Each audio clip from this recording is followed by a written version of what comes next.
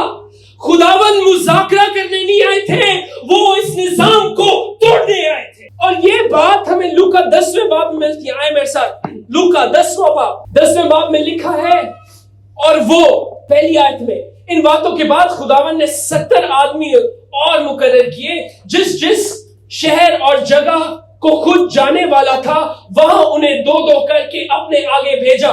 اور وہ ان سے کہنے لگا فصل تو بہت ہے لیکن مزدور تھوڑے ہیں, اس لیے فصل کے مالک کی منت کرو, وہ اپنی فصل کاٹنے کے لیے مزدور بھیجے. 70ویں آیت میں لکھا ہے وہ 70 خوش ہو کر پھر آئے اور کہنے لگے اے خداوند تیرے نام سے بدروئے بھی ہمارے تابع ہیں, یہ شیاطین, یہ رولرز, خداوند تیرے نام سے یہ ہمارے تابع ہیں. اس نے ان سے کہا میں شیطان کو بجلی کی طرح آسمان سے گرا ہوا دیکھ رہا تھا. خداوند اس نظام کو توڑنے آئے تھے. مجھے بتائیے پیدائش کے 10ویں باب میں کتنی قومیں تھیں؟ کتنی تھی؟ 70 قومیں. 70 قوموں کے لیے نمائندگی کرتے ہوئے سمبولکلی خداوند نے 70 شاگردوں کو بھیجا. ہر قوم کو واپس لے گا, ہر ایک شخص اس کا ہے, اور وہ اپنی قوم کو بلا لے گا واپس, آگ میں سے بلا لے گا, موت کے پھاٹکوں میں سے بلا لے گا. اور خداوند نے جب انہیں واپس بلایا وہ کہتے ہیں خداوند یہ تو ہمارے تابع ہے. خداوند نے کہا کہ میں اسے بجلی کی طرح گرا ہوا دیکھ رہا تھا, اس کا نظام ٹوٹ گیا ہے, فیل ہو گیا ہے. یہ کوئی شاعری کا جملہ نہیں تھا, یہ ایک اعلان تھا خداوند کا. خداوند کی برداشت ختم ہوئی, خداوند کی بادشاہت اب میدان جنگ میں داخل ہو چکی تھی. اور میدان جنگ کا آخری سگنیچر, آخری وہ تھاٹ تب تھا جب یسوع صلیب پر تھے, اور لکھا ہے کلسیوں کی کتاب میں کہ اس نے حکومتوں اور اختیاروں کو مغلوب کر کے ان کا برملا تماشا بنایا, اور صلیب کے سبب سے ان پر فتح یابی کا شادیانہ بجایا. ہاللویا. اس نے ان تمام چیزوں پر, اختیاروں پر شادیانہ فتح کا شادیانہ بجایا. قوموں کی واپسی ہو رہی ہے. آخری آیت دیکھیں, خداوند کے کلام میں لکھا ہے خداوند جب آسمان پر جانے کو تھے, اپنا کام کر چکے, جاتے ہوئے انہوں نے یہ کہا یسوع کے پاس آ کر ان سے باتیں کہیں, ان کے پاس آ کر اور کہا آسمان اور زمین کا کل اختیار مجھے دیا گیا. ایک جگہ شیطان ہے, کہہ رہا ہے یہ میرا ہے, میرے سپرد ہے. یہ نہیں کہتا مجھے دیا گیا ہے, کہتا ہے میرے سپرد ہے, میں جس کو چاہوں دیتا ہوں. لیکن خداوند رب الافواج یہوہ خدا وہ ہے جس کے بارے میں ہم پڑھتے ہیں, اس نے اپنے آپ کو اتنا پست کیا, خادم بنا, خادم کی صورت اختیار کی, اور اسے ایسا نام بخشا گیا جو نہ آسمان پہ تھا نہ زمین پہ تھا, جس نام کے اندر ساری قومیں ایک ہوئیں, جس نام کے اندر سب لوگ ایک جگہ پر جمع ہوئے, جس نام کے وسیلے سے آج ساری زمین اس کی ہے اور سارا آسمان اس کا ہے. اختیار اسے دیا گیا. بس تم جا کر سب قوموں کو شاگرد بناؤ. ایک نہیں, اب سب قومیں جائیں گی, شاگرد بناؤ اور ان کو پاک بیٹے اور القدس کے نام سے بپتسمہ دو, اور ان کو یہ تعلیم دو کہ وہ ان سب باتوں پر عمل کرے جن کا میں نے تمہیں حکم کیا ہے. اور دیکھو میں دنیا کے آخر تک ہمیشہ تمہارے ساتھ ہوں. انجیل کے وسیلے سے اب وہ اپنی قوموں کو واپس لے رہا ہے, اور اس نے لیا, اب سب میری ہیں. حقیقت بہت سمپل ہے. آج وہ تمام نقلی معبود جن کی طاقت کو خداوند نے صلیب پر چکنا چور کیا, آج وہ اپنا سر اٹھاتے ہیں, آج بھی وہ کام کر رہے ہیں. افسوس, خداوند کا کلام کہتا ہے ہم پہ، ہم جو زمین پر رہنے والوں پر، کیونکہ وہ بڑے غصے میں اتر کر آیا ہے، جانتا ہے کہ اس کا تھوڑا سا وقت باقی ہے. آج وہ ابلیس اور اس کی فوجیں، اس کے حاکم جن کی طاقت خداوند نے لے لی، ختم کر دی، موت تیرا ڈنک کہاں رہا، آج وہ اپنا سر اٹھاتا ہے یہاں اور وہاں کہنے کے لیے کہ جیسے میری طاقت ہے، کوئی طاقت نہیں ہے. خداوند نے ایک نئی شاخ انسان کی انسانی حقیقت کے اندر رکھی ہے، اور وہ شاخ ہے جس شاخ کا آپ اور میں حصہ ہے. اور جو اس شاخ کا حصہ نہیں، وہ ہر شخص، وہ ہر نظام، وہ ہر حکومت آج یا کل تباہ ہو جائے گی. صرف ایک شاخ ہمیشہ کی زندگی میں داخل ہو چکی ہے، اور وہ شاخ وہ ہے جو یسوع مسیح خود ہے. جو اس میں ہے وہ ہمیشہ تک جیے گا، جو نہیں ہے وہ برباد ہو چکا ہے اور برباد ہو رہا ہے. آپ مبارک ہیں جو اس میں ہے. حقیقت بات سیدھی ہے، یہوہ ابراہیم کا خدا، خداوند نے ابراہیم کے خدا نے اسے بلایا اور اس سے ایک نئی قوم بنایا. یہوہ موسیٰ کا خدا، اس نے مصر کے تمام دیوتاؤں کو، یہوہ یشوع کا خدا، وہ تھا جس نے کنعان کی زمین کو فتح دی، اپنے لوگوں کو کنعان کی زمین دی.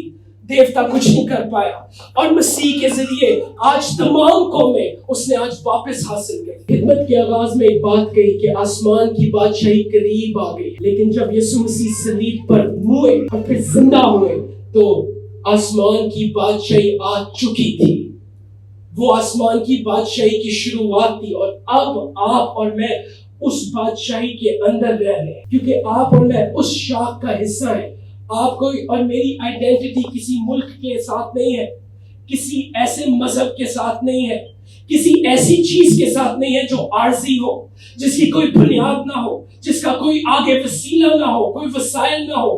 آپ کی اور میری بنیاد اس چٹان پر ہے جو یسوع مسیح ہے. ہم نئی زندگی کے اندر ہیں. تو جب آپ دنیا میں ہوتے ہوئے سارے حالات کو دیکھیں تو آپ کو یہ بات یاد آنی چاہیے کہ آسمان اور زمین کا کل اختیار آپ کے ساجن کے پاس ہے، آپ کے مسیحا کے پاس ہے، آپ کے خداوند کے پاس. تو اگر تو اس کا ہے تو تجھے ضرر نہیں پہنچے. تو آگ میں ہوگا تو جلے گا نہیں، وبا نہیں آئے گی، بیماری نہیں آئے گی، آس پاس ہزاروں گریں گے، آپ کے نیچے سے زمین چلے جائے گی، تباہ ہو جائے گا. ملک جس میں بھی آپ رہ رہے ہو تباہ ہو جائیں گے، لیکن آپ قائم رہیں گے، کیونکہ آپ کی بنیاد کسی ملک میں نہیں، آپ کی بنیاد آسمانی خداوند کے اندر ہے.